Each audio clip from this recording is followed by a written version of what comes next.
I'm glad if this Gilded Age character disappears after Season 3.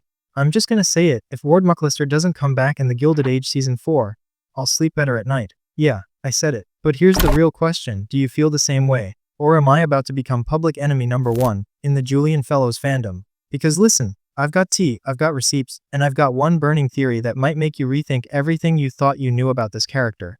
See, when Season 3 ended, we were left with shocking twists, Peggy engaged, Gladys pregnant, Marion and Larry's relationship dangling by a thread.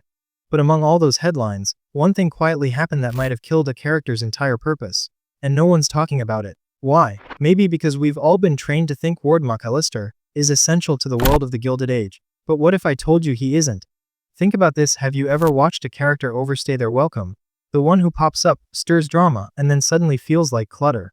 That's Ward now, and honestly, I'm here for his graceful exit. Here's the truth nobody wants to admit, Ward McAllister's story is done. Full stop. And yes, I know Nathan Lane is phenomenal. I know some of you will say Sophia, he's iconic, but hear me out. What purpose does he serve going into Season 4? Seriously. By the end of Season 3 he wasn't the power broker we love to hate, he was the cautionary tale of ambition gone wrong.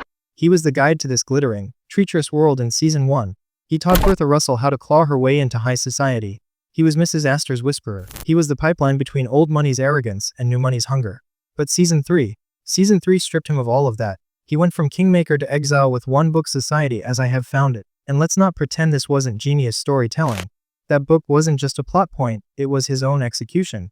Here's where it gets wild. Bertha and Mrs. Astor don't need him anymore. The battlefield has changed. These women are the war now. And Ward, he's a pawn who thinks he's still the king. It's like watching someone play chess on a board that no longer exists.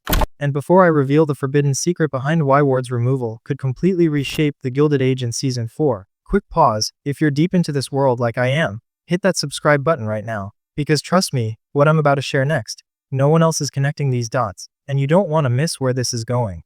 Okay, so here's the dirty little secret about Ward McAllister's potential exit. It's not just about him being useless now. It's about the vacuum his absence creates. And historically, vacuums in high society are deadly. Look at history. When the real Ward McAllister published that tell all in 1890, it destroyed him socially. He died 5 years later, disgraced.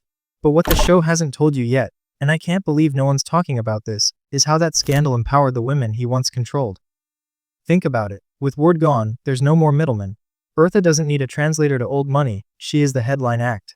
Mrs. Astor, freed from a man who thought he could puppeteer her daughter's future. And this is where Season 4 could get explosive. Without Ward as a buffer, Bertha vs. Astor becomes personal, bloody, final. And if you think that's far-fetched, consider this. Julian Fellows loves historical symmetry. He used Ward as our gateway into this world, and removing him could symbolize that the audience doesn't need a guide anymore. We've leveled up. We're insiders now. And who better to throw us into the fire than Bertha Russell herself? But let me throw this back to you. Do you think cutting Ward out is bold storytelling, or a huge mistake? Drop your take in the comments because I'm genuinely curious. I've seen fans calling for his return and others cheering for his exit. And I'll be honest with you, I used to defend Ward.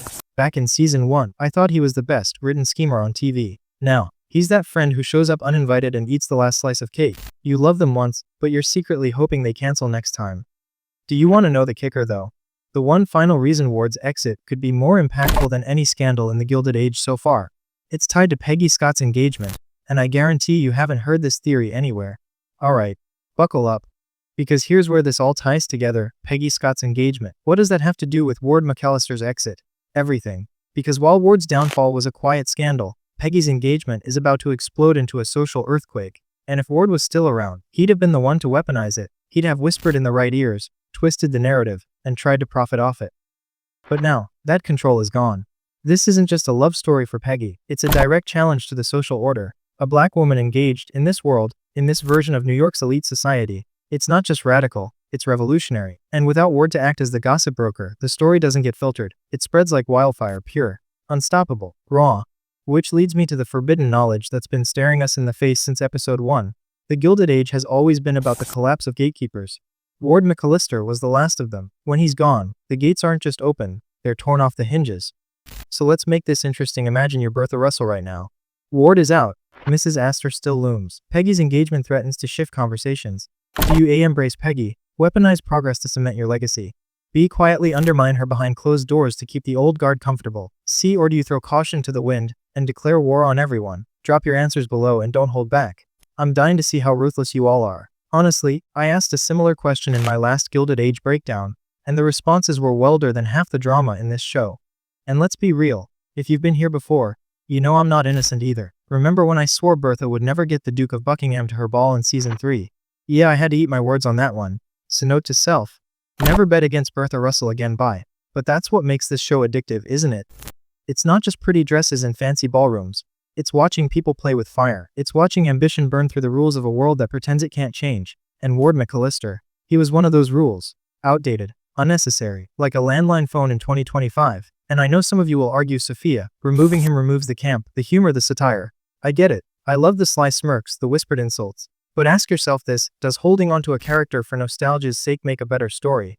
Or does letting him go allow for something bolder, something we've never seen before? Because here's the spoiler nobody's saying out loud: Bertha Vis, Aster in season 4 isn't just a continuation of their feud, it's the endgame. With Ward gone, it's unmediated combat, no middleman, no referee, two titans in a gilded cage, and only one gets to walk out untarnished. And if you think Fellows won't go that far, look at what he did to George Russell in season 3. He almost killed him off just to raise the stakes. Imagine what he'll do now that all the gloves are off. And this is why I'm not just okay with Ward's exit, I'm excited. It means the show is done playing safe. It means season 4 could be the bloodiest, boldest season yet, even without a single drop of actual blood, because reputation is the currency here, and we're about to see it spent like never before. So tell me, if you had to pick only person to come out on top in season 4, who are you betting on?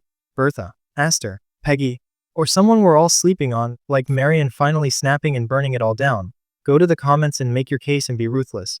I want to see arguments, alliances, maybe even a few wagers, because I'll be reading them, and I might even feature the best takes in my next video. And that's where I'll leave you for today. Ward McAllister's time may be over, but ours in this world isn't. We're just getting started, and if you're still here, still watching, still clutching your pearls at the thought of season 4 without him, you're my kind of viewer. Stick around, hit like, comment, and if you haven't already, you know what to do: join us by subscribing, because when season 4 drops, we're tearing it apart piece by piece. Oh, and one last thing, if Ward does return next season, I will personally film myself eating a metaphorical top hat. No salt, no ketchup, just pure humility. Deal? This is Sophia and you've been watching Breakdown Epic. Until next time, stay scandalous.